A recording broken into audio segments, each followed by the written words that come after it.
নমস্কার, বং ফাইভসের আরও একটি নতুন ব্লগে সকলকে জানাই অনেক অনেক ওয়েলকাম। আজকের রেসিপি গোয়ান স্টাইলে সার্ডিন মাছের ভুনা। তো অনেক রকমভাবে কিন্তু এই মাছ আমি রান্না করে খেয়েছি, তবে এই গোয়ান স্টাইলে কিন্তু রান্না করে খেয়ে সব থেকে বেশি পছন্দ হয়েছে। তো ভাবলাম আপনাদের সাথেও আজকে এই রেসিপিটা শেয়ার করে ফেলি। তো দেখুন, প্রথমেই কিন্তু আমি এখানে মাছ নিয়ে নিয়েছি, ধুয়ে রেখেছিলাম। আর প্রথমেই যেটা করতে হবে, আমি এখানে হলুদ, নুন আর সামান্য একটু কাশ্মীরি লঙ্কার গুঁড়ো দিয়ে প্রথমে মাছটা ম্যারিনেট করে নেব।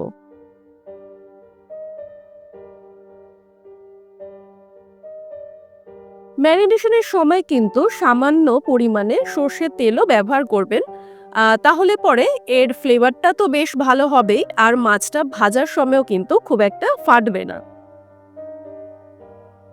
তো সবকিছু দিয়ে কিন্তু বেশ ভালো করে দুপিঠ মাখিয়ে নিলাম।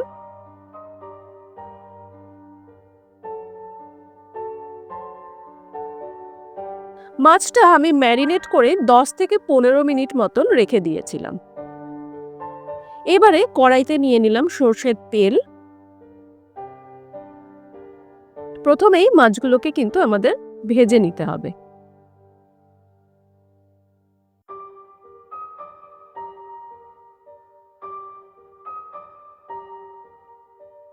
আপনারা যারা সার্ডিন মাছ রান্না করেন, অবশ্যই কিন্তু এইভাবে একবার বানিয়ে দেখবেন। আশা করছি টেস্টটা কিন্তু বেটার লাগবে। তো তেলটা গরম হয়ে যাওয়ার পর কিন্তু একে একে মাছগুলো ভেজে নেব।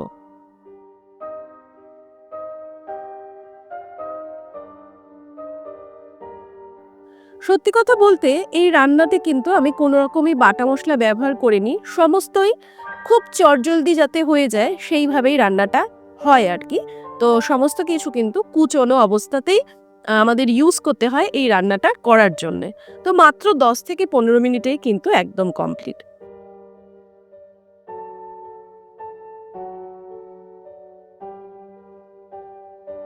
তো এবারে দেখুন, আমি এখানে নিয়েছি পেঁয়াজ, আদা, রসুন, কাঁচা লঙ্কা। এগুলো সবই কিন্তু আমি কুচো করে রেখে দিয়েছি সাইডে।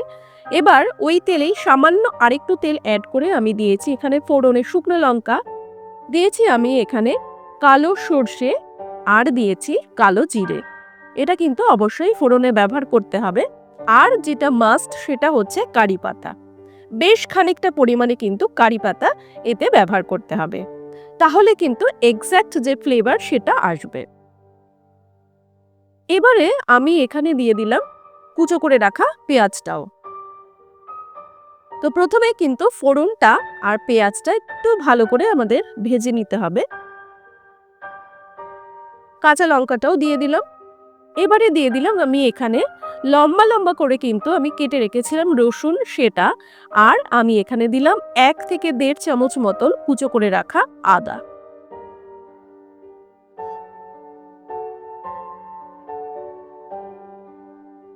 তো সমস্তটা কিন্তু বেশ ভালো করে নাড়াচাড়া করব। এতে দিয়ে দিলাম সামান্য নুন। তাতে আমরা যে কুচো করে রেখেছিলাম সমস্ত আদা, রসুন আর পেঁয়াজ তাড়াতাড়ি গলে যাবে। এবারে একটা মশলা বানিয়ে রেখেছি। এটা এখানে আমি দিয়েছি হলুদ, কাশ্মীরি লঙ্কার গুঁড়ো, আর দিয়েছি আমি এখানে জিরে গুঁড়ো, আর দিয়েছি সামান্য পরিমাণে ধনে গুঁড়ো। তো এটা কিন্তু অবশ্যই কতটা পরিমাণ আপনারা প্রিপারেশনটা করছেন সেটার উপর ডিপেন্ড করে আপনাদের তৈরি করে নিতে হবে। তো সমস্ত গুঁড়ো মশলা একটা বাটির মধ্যে কিন্তু জল দিয়ে গুলিয়ে তারপরে ব্যবহার করেছি। তো মশলাটা আমরা বেশ ভালো করে কষাবো এবারে, সুন্দর যাতে গন্ধ বেরোয় এবং তেলও বেরিয়ে আসে। তো এরই মাঝে দিয়ে দিয়েছি কিন্তু চিনি, টেস্টটাকে অবশ্যই ব্যালেন্স করার জন্য। দেখতেই পাচ্ছেন মশলা কিন্তু আমাদের বেশ ভালো কষে এসেছে, তেল ছেড়ে দিয়েছে। এই পর্যায়ে আমি এখানে দিয়ে দিলাম ফ্যাটানো টক দই।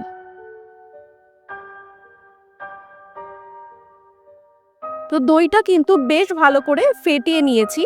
আর টক দইটা রান্নাতে ব্যবহারের সাথে সাথে কিন্তু আমাদের বেশ ভালো করে নাড়াচাড়াও করতে হবে, তা না হলে দইটা কিন্তু ছ্যাঁকড়া ছ্যাঁকড়া একটা ফেটে যাওয়ার টেন্ডেন্সি থাকে, তো সেই কারণে। তো যাই হোক, মশলাটা কিন্তু বেশ ভালো কষে গেছে দইয়ের সাথেও। এবারে আমরা দিয়ে দিলাম মাছগুলোকে।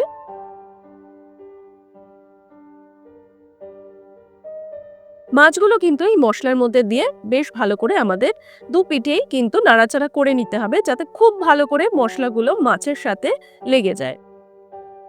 খুব একটা জল কিন্তু এই রান্নায় ব্যবহার করব না, যেহেতু ভুনা, তো একটু কিন্তু ড্রাই টাইপের হবে। ৫-১০ মিনিট ওইভাবেই রান্না করার পর কিন্তু আমাদের রেসিপি একদম কমপ্লিট। নামানোর আগে দিয়ে দিলাম ফ্রেশ ধনেপাতা। ব্যাস, গরম গরম ভাতের সাথে জাস্ট জমে যাবে।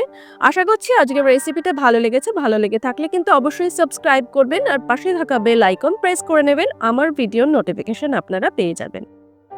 আজকের মতন রেসিপি এখানেই কমপ্লিট। পরবর্তী নতুন রেসিপি নিয়ে আসছি খুব তাড়াতাড়ি। সকলে খুব ভালো থাকুন।